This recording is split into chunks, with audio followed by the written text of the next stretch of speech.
Alright, so this is a 2024 Mazda CX-50 in the Premium Plus trim. This color is polymetal gray. This car is powered by a 4-cylinder that produces 187 horses and 186 pounds of torque with a 6-speed automatic transmission and full all-wheel drive. This particular car was just under $40,000, I believe it was $39,600, and I bought this car for my mom around 3 weeks ago, and it's got around 1,100 miles on it, so we've done some driving in it. So the CX-50 is a new model for Mazda that just came out in 2023, and it is based on the CX-30 platform, which is Mazda's most modern platform. And the two models that sit above this are the CX-70 and the CX-90, which are larger SUVs and obviously come with a larger price point as well. The CX-50 is also the first car that's developed in the joint facility between Toyota and Mazda out in Alabama. And it is, as far as I'm concerned, Mazda's best looking car in their lineup currently, especially from this angle here. When you look at the front end, I mean, it looks very, very good, even compared with its European counterparts. And I think it's one of the better looking cars in this segment. So this is the Premium Plus package, which is the top trim level. There is one above this, which basically just adds a turbo, gives you more horsepower and torque. The dealership did not have one of those in stock when I bought this for my mom, and she doesn't really need or care about the extra horsepower and torque. And that specific version costs around $3,000 or $4,000 more than this. There is also the Meridian, which sits at around the same price point as this, which is basically the exact same car. They just make it a little bit more off-road capable with some smaller wheels, thicker off-road tires, a non-glare hood decal, and an interior color that's only for that car, and it's the only interior color you can get, which personally I don't like. It's like a light beige that they call terracotta. If that one came with a black interior, that'd be great. But to be honest, if I were going to do that and it's just the wheels and hood graphic, I would just buy this Premium Plus, possibly with the turbo, and then buy those wheels and tires and the hood decal separate. So that way you can have the better looking interior, at least in my opinion. All right, so this is the engine bay on the CX-50. This car does have hood struts. So this is the Skyactiv G 4-cylinder, once again producing 187 horses and 186 pounds of torque. And, you know, from my driving experience with it, it's just the right amount of power for the car. It's not too much or too little. You never feel like it's needing for power unless you're up on the top end. But it's really only used as a driver for my mom, so it's perfect. So one of the cool features of the CX-50 is the fact that the rear doors open almost 90 degrees, making getting in and out much, much easier, especially in this form factor of a vehicle. And you'll see the door cards are fairly straightforward. They're just all black with soft touch plastic wrapping the entire trim of the door panel with soft touch leather or leatherette. It's basically a pleather like vinyl type of material for the armrests. And obviously you have the door handle, lock, and window switch, as well as the speaker integrated over there, and then you have a little door cubby at the bottom. Now, one of the great things about the CX-50 compared to all the other cars in this segment that I drove is the rear legroom. So this is with the driver's seat pushed all the way back. That's where I sit. I'm about 6'2", and there's still room for a normal-sized adult to sit back here comfortably with that position. One thing you'll also notice, and I believe this is the same in just about all Mazdas, is that there is only a rear seat pocket on the passenger side seat. And if you look at the seat detail itself, or the seats themselves, you will see that it has this black color throughout with this like light brown stitching and cord trim that goes all the way throughout the cabin. And it looks, you know, pretty good, especially considering that this is not like a high-end Napa leather or anything like that. But it works well for the car, especially considering the price point. You also get a center armrest with 2 cup holders, and the other door is identical to the one on the driver's side. You also get 2 rear vents for air conditioning for the rear passengers. These are not 3 or 4 zones, so they're actually controlled by the temperature up front. And then you also get 2 USB-A ports below that. And everything in that center console is, once again, that plastic, and then you have the pleather above it for the armrest. And obviously, these rear seats do fold down, which I will show you shortly. All right, so now going into the rear cargo area of the CX-50. I will put the exact measurements up on the screen. but the rear room is pretty decent, especially for this size of a vehicle. And you can obviously fold those seats down. As you can see, I do have some cargo in here currently. It's just some miscellaneous things in here. And over on the left, you can see that there is a little storage cubby that you can put things in. I've currently got a few things in there. And then the same thing on the right side. On the right side, you'll see these little bracket-looking things. These are actually cargo holds. So they have little grippy feet on the bottom, or grippy bases that grip onto the carpet in the back, and you can push them up against the wall with bags or boxes or whatever it is inside of them, and they'll help keep them in place. This rear cargo net also came with the car, and this can be configured in a few different ways. Right now I just have it holding things, they don't slide around. And then those seats in the front obviously fold down and can be folded down from the back or from the seat backs themselves. Another cool thing about the CX-50 is that it does come with a full-size tubeless donut spare, which is great. So it's not one of those inflatables or anything like that. Another interesting thing about Mazda SUVs, at least all the ones that I've seen, is that center part that holds the wheel in, or the spare wheel, is actually the subwoofer. So in order to get the wheel out, you actually disconnect a little cable, unscrew that, and then that holds the subwoofer inside of it, and you can remove the wheel, which is pretty cool. Now, as I mentioned, the seats do fold down. So in order to do that, you just pull these pull latches in the back. There's one on the right for the right seat, obviously, and one on the left. And the one on the left I will not pull because it's currently got the armrest up, so it's not going to fold down all the way. So I'll pull the latch on the right so you can see the seat go down. It may not go all the way because the seat in front of it is there, but they do pop forward, and then they also have the control on the top of the seat, which you can see right here that you can pull to drop the seats back from that position as well. They do not have a power up feature, obviously, on this level of the car. I doubt that's a feature on any of them, where the seats go back up with a power control. But the rear tailgate is fully powered, so you can close it and lock it with these buttons here, similar to what Mercedes does and all that good stuff. You can also power, open, and close it from the remote and from the button inside the driver's bin. And I'll just go ahead and close it from the key real quick so you can see what that looks like. That's the same way that I opened it. So you just hold the button on the key and it will close using power operation.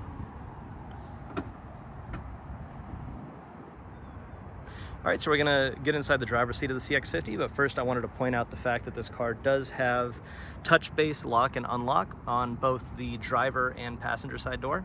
So you can touch the outside to lock it and grab the inside to unlock it.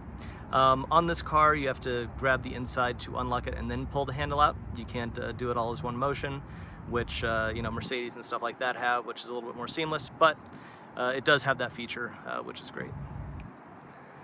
So, going inside the CX-50, getting into the front cabin, you can see that the design is very simple and clean, but also modern, and it looks pretty luxurious, especially for the price of the car. Now, obviously the materials are not going to be the same level as something like a high-end Mercedes or a Bentley or Rolls-Royce or anything like that, but for $40,000 roughly, you do get a lot for the money. So the front is basically the same as the rear door. The door cards are mostly trimmed in that soft touch plastic. You'll see the pleather insert at the top with the light brown stitching. You obviously have your door handle, door lock, unlock, as well as the central locking system. And then you have the window up and down switches for all four windows, as well as a lockout switch for the rear windows and the passenger, as well as the controls for the side view mirrors to fold them in, as well as tilt left and right, mirrors up, down, left, and right. And then another cool thing is all of these switches are auto up and down, which is very, very cool and makes things much easier.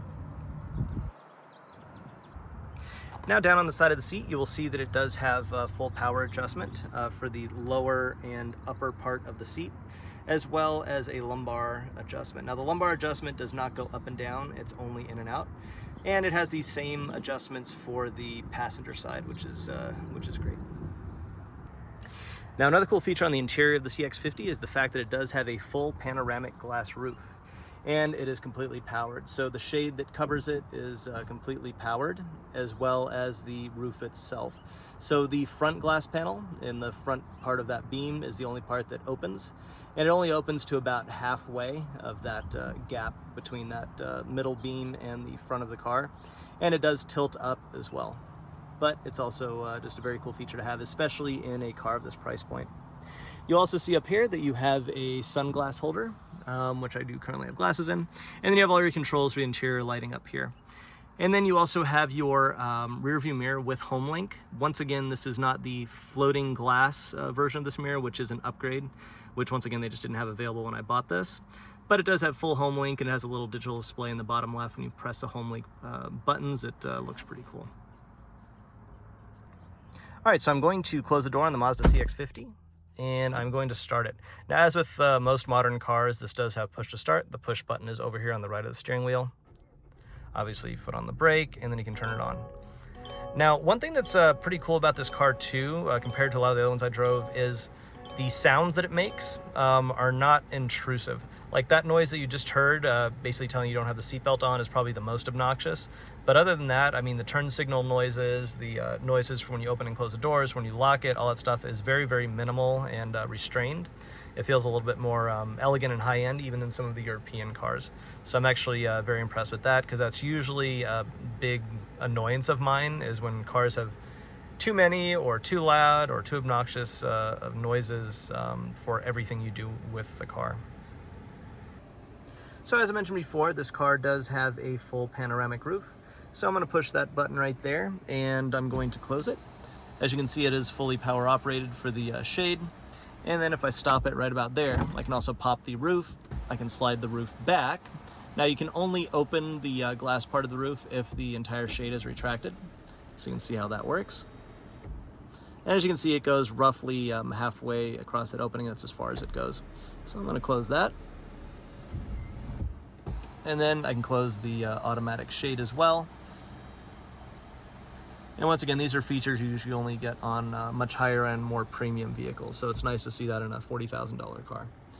So looking around the interior in here, as you can see, the passenger side door panel is basically identical to the driver's side, except it doesn't have all of the controls for all of the windows and the side view mirrors and all that good stuff.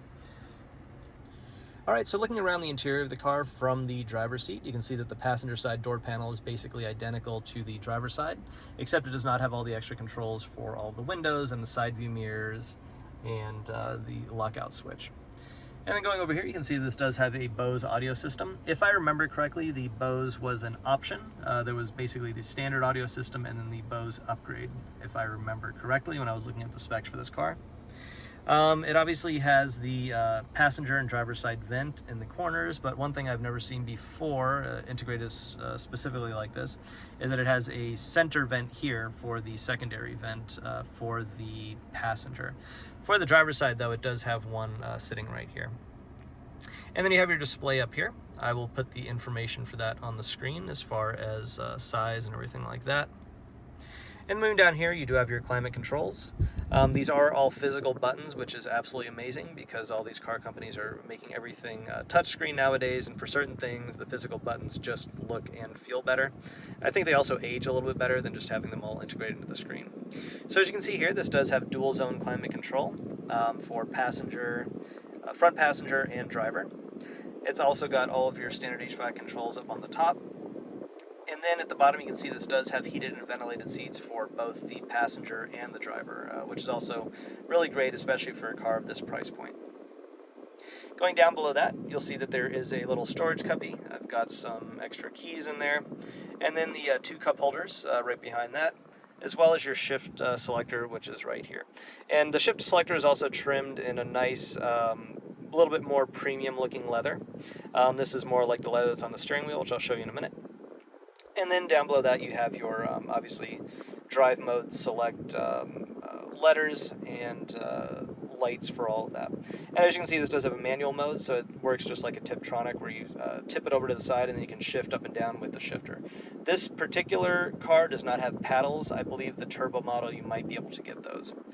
And then down below that, you'll see that there is a My Drive. I'm calling it My Drive. I don't know if it's Me Drive or MI Drive or whatever it is. I'm assuming it's Mazda something Drive, but I'm going to call it My Drive. And this allows you to go through the different drive modes. So in this particular car, this has off-road, sport, and normal. So basically those obviously adjust the way the transmission works, and I believe it has adjustments for the suspension dampers from when I did my tests with it. Now you obviously have the emergency brake. And then below that you have a very underrated feature, which every Mercedes that I've had has had, which is called auto hold. So in the Mercedes, you basically, when you come to a complete stop, you can push the brake pedal a little bit farther and it'll actually hold the brake for you until you start going, which is great if you're sitting at a light or stop signs or whatever it is. In this car, you push this button, and when it's active and the car comes to a complete stop, after a second or two, it'll engage the brake hold, which is still a great feature. Some other cars have it, but they're not integrated very well, like Rolls-Royce and Bentley and all that stuff. They just don't, I don't like the way that they're integrated personally. The way it works in this car actually works very well, but Mercedes, I think, still does it the best. And then in the middle, you have your rotary wheel that is used to control the infotainment system. So this car does have a touch-capable screen, but they don't allow you to use the touch features unless you're in CarPlay, and I believe you have to be stationary. But other than that, you use this rotary dial, which is obviously also similar to like old school Mercedes and iDrive and BMW and all that good stuff. So it works just as those do. So it has a rotate left or right. You can also tilt it left, right, up and down to use it similar to a mouse, and you push it down to select. And then in the top left of that rotary dial system, you'll see that there's the navigation shortcut button. The top right is going to take you to your entertainment or your music. Bottom right will take you home, and if you hold that, it will take you to the main home screen of the infotainment system. Bottom left is going to be your back button. Now to the right of the home button over here, you'll see that little star. That is a favorites button that you can actually program to whatever function you want to have a shortcut to. Once again, similar to Mercedes, and I believe iDrive and all this stuff has that. Above that, you'll see your volume control. So this is a volume knob that you can also tilt left and right to do previous and next track. You can push it down to mute, and you can hold it down to turn off the infotainment system completely, and obviously turn it back on, you do the same thing. Now this whole center console is trimmed in this gloss black, which I have a feeling over time is obviously going to collect fingerprints and scuffs and all that. I'm actually looking into a protective film that can be put over that to hopefully mitigate that a little bit more in the future. Now, another feature this car has that you usually only get on more premium vehicles is a wireless phone charger. And I love the way it's integrated in this car because it actually sits in front of, or actually behind, the center console and sits right under the end of the armrest. So it's right where your hand would hang over if you want to grab your phone and all that stuff. And it's just a really, really good position to have a wireless charger. So another cool design feature of the CX-50 is this split opening center console, which is also obviously the armrest for the driver and front passenger. This is obviously very Mercedes inspired, as they have this split opening center console in some of their models. And one of the things I like about Mazda, well, at least with this CX-50, I'm not sure if it's the same with all their models, is they seem to take design features and engineering ideas and all that stuff from a lot of their competitors and even higher end cars and integrate them into their cars, which are less expensive. But they usually do not integrate things that are more just marketing type of features that most people will not ever use or get any use out of, and that helps them bring the price of their car down. And they integrate it in a pretty good way. Like, I'm actually pretty impressed with this car, especially considering the price. So inside of this center console, you actually do have two USB-A ports. And to the left of those, it looks like it is a card reader, most likely for inbuilt navigation or something like that. Pretty decent amount of space in here. And then up top, you have a little shelf that you could probably put some things on. It just gives you a little bit more room inside of there. One more thing I didn't mention earlier is the fact that this does have a cigarette lighter port in the front center of the center console. And I like the fact that it's in the very center because I'm a huge fan of symmetry. If things are not symmetrical, it actually kind of bothers me when I'm driving, so I'll notice it out of the corner of my eye and all that good stuff. But as you can see, I have a USB adapter in there. It's got a USB-A and USB-C. And basically I use those to keep my phone charged because they are faster than wireless charging, and they're also faster than the inbuilt USB ports in most cars. So I usually just keep my phone plugged in there, and then I have it sit on the wireless charger. The wireless charger will automatically basically deactivate if it knows that you have the phone being charged by a cable. but it does work really well, and I like the way that this is integrated. All right, so moving on to the steering wheel of the CX-50. It's actually a very clean, simple design with the Mazda logo in the middle of the airbag cover. And I like this design a lot because it is very clean and simple, but it still has all the controls that you would ever need sitting on it. So over on the left, you have all of your infotainment system controls. So the very bottom left is your voice activation, so you can basically talk to the car and issue commands. To the right of that, on the bottom, you have your hang up button, so you can hang up your phone call. To the right of that, you have your info button. That allows you to change the information displayed on the screen in the center console, or the instrument cluster, which I will get to in a minute. And then moving up to the top left, you can see I have your volume control. So these are actually little rocker switches that you can tilt up and down. So if you tilt it up, it's going to increase the volume. You tilt it down, it's going to decrease the volume. You push it in, it will mute, as you can see there. And then over to the right of that, you have your source selector switch. So you can actually push that in. It's a button, and then it's also a little toggle switch. You can tilt up and down just like the volume. So if you tilt it up, it'll go to next track, down will go to the previous track. Moving over to the right side, you have all of your cruise control buttons and switches right here. So at the bottom right, you'll see that you can enable or disable cruise control. And then above that to the right, you can set your cruise speed. So if you tilt it up, it will set it. If you tilt it down, it will set it. And then if you tilt it up or down, it will obviously increase or reduce your speed. And if you hold it for a certain amount of time, and feels like it's about a half a second, it will do increments of 5 miles per hour up and down. And then you can also resume your previous cruise control setting if you've somehow disengaged it by hitting the brake or whatever it is, by pushing that res button in for resume. To the left of that, you also have cancel, so you can cancel your cruise control completely if you push it in. If you tilt it up, it will increase the distance for the radar-based cruise control, which this car does have, and if you tilt it down, it will decrease it. The radar-based cruise control in this car is actually very, very well integrated. It has a complete stop feature as well, so it'll stop the car completely. Once it comes to a complete stop, though, it will hold the brake until you start going again, so it won't re-engage cruise control once you've come to a complete stop, but it actually works really, really well on the freeway and all of that good stuff. This car also does have a lane keep assist feature, which is one of the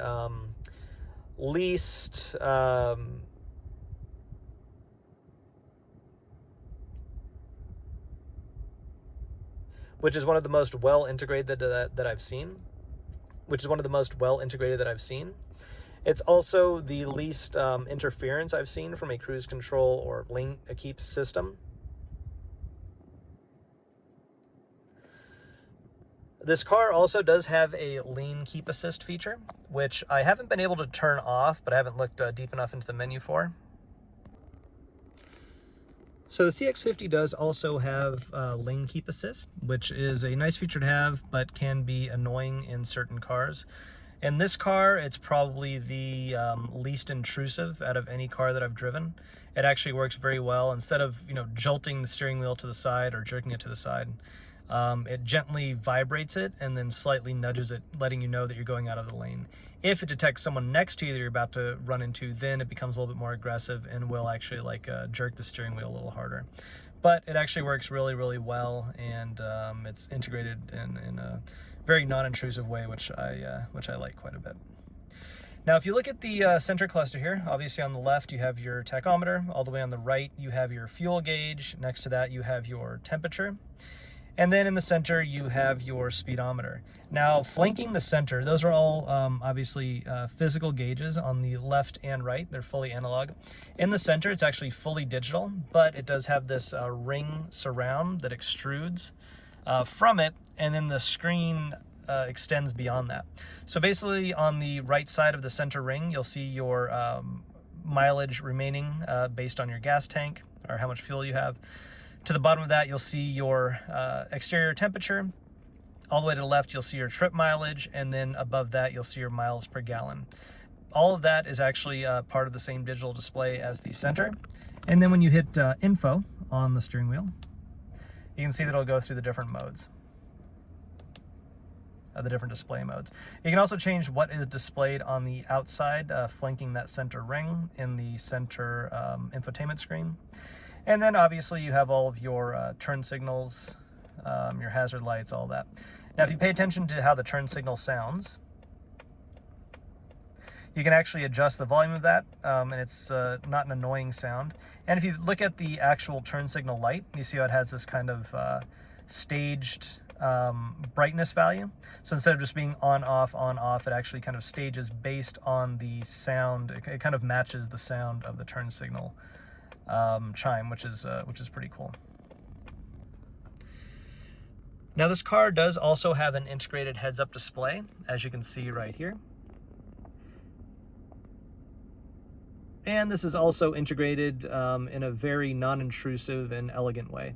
And it only really shows information that you would care about. You can tweak some of the information that's shown on there by going into the center screen, but even with the default settings, it works very well. So by default, it's going to show you your current speed as well as your cruise control settings. So if you have cruise control enabled or disabled, it will display on the screen there. It will also let you know when the radar-based cruise control is detecting a car in front of you, and obviously it's going to automatically slow down based on your distance settings. And in the bottom left and bottom right corners, depending on which side they're on, it will also display a little icon showing when someone is in your blind spot, which is obviously also going to be represented by a light in your side view mirrors. But all in all, it's very well integrated. And you can obviously adjust the left, right, and vertical position, as well as the brightness of the heads-up display. All right, so moving down to the bottom left of the steering wheel, around where your knee would be, you do have your controls for memory seats, as well as your control to open and close the rear hatch. So if you look to the bottom left, you'll see the button for the rear hatch. You hold that and the rear hatch will open. You can also hold it and it will close the rear hatch. To the right of that, you have your first memory setting, and to the right of that, your second memory setting. And then to the right of both of those, you have your set button. So you basically hit that set button and then store whatever your configuration is for how you want to store your seats. On the top left up there, you'll see a button that has a circle and says off. That is basically turning off all of your driver assist features. You can turn that off up there. And then to the top right, you'll see you have TCS off. So that's obviously for traction control. All right, so moving to the left stalk on the steering wheel, this one is for your lights. So this does have automatic headlights. You can also enable automatic high beams by pushing the button on the end of the stalk here, and you can tilt it up and down to use your turn signals, and you can also turn on your running lights separately and all that good stuff. Pretty standard for the light stalk. Over on the right side, you have the stalk that is used for your windshield wipers and your water jets and all that good stuff. As you can see, it also has a knob at the end for controlling your rear window wiper. So if you tilt it down, it'll spray, and then you have intermediate on and then spray and wipe at the top if you hold it. And then this obviously has multiple stages for the wipers, and it also does have rain sensing wipers. Another cool feature this car has that I've only seen on Mercedes before is that the water jets are actually integrated into the wipers. So it's not a big spray of water going over your windshield. It actually comes out right as the wiper's going over it and makes less spray over the car and on cars behind you and all that good stuff. It was a pretty cool feature, especially for a car at this price point. Okay, and then over to the right of your instrument cluster, you'll see there you have two buttons for plus and minus. This is going to control the brightness of your center instrument cluster as well as the center screen on the dash. And it basically just has two settings. You push it up for the brightest mode and then down for the dimmest mode. It's currently in the dimmest mode, which seems to work fine. I haven't had any issues with it. Over on the left side, you have a little button to control your trip. So this will basically let you reset your trip, and you basically have an A and a B trip that you can set. If you hold it, you can reset those values. And if you just press it, you can actually go in to see what your odometer is saying. So if I go in right now and let's say I push trip, it's showing the actual mileage of the car, which is just under 1,200 miles. And then I go to trip A and trip B. And if I hold it down, it will reset them, and you'll hear a little chime when it's doing that.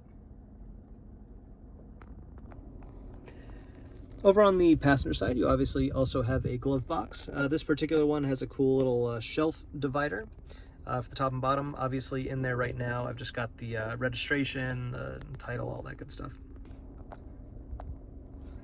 And over on the passenger side, you obviously have a glove box. The one in the CX-50, or the glove box in the CX-50, is pretty cool. I mean, it's fairly small, but it does have a little divider shelf, so you can separate things from the top and bottom.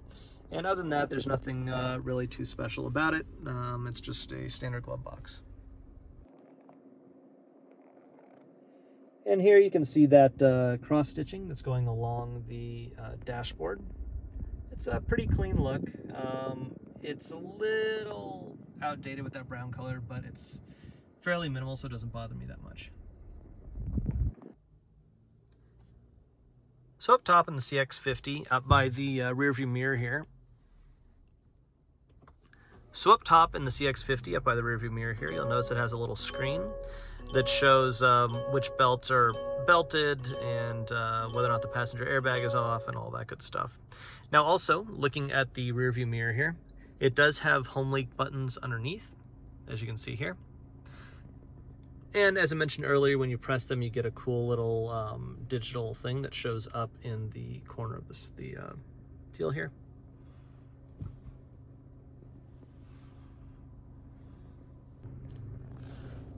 Now up above the rear view mirror in the CX-50, you see you have this little display. It basically shows the rear passenger seat belts, whether or not they are actually buckled.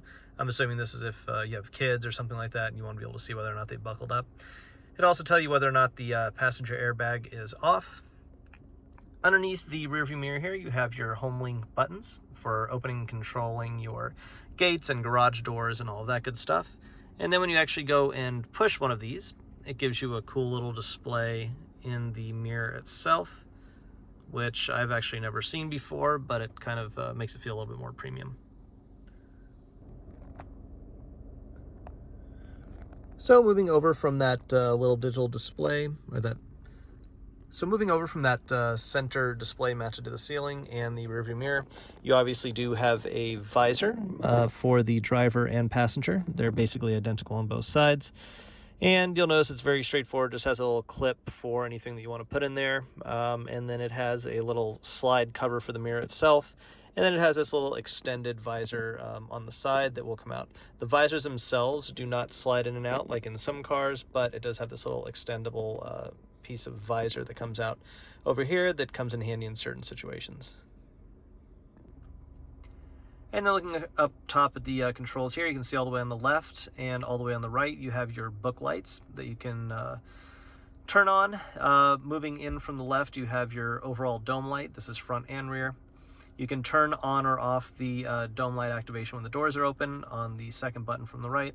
And then in the middle, you have your control for the sunroof and the sunroof shade. So pulling it back, the first time will open the sunroof shade. Pulling it back again will slide the sunroof back and open it, as I showed you earlier.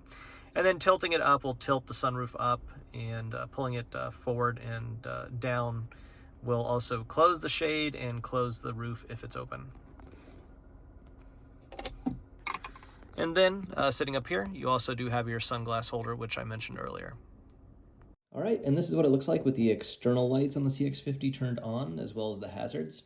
And if you pay attention to the hazard lights, you can see how they have sort of a staggered blink on and off, sort of like the instrument cluster that I showed you earlier. And all the external lights on the CX-50 are LED.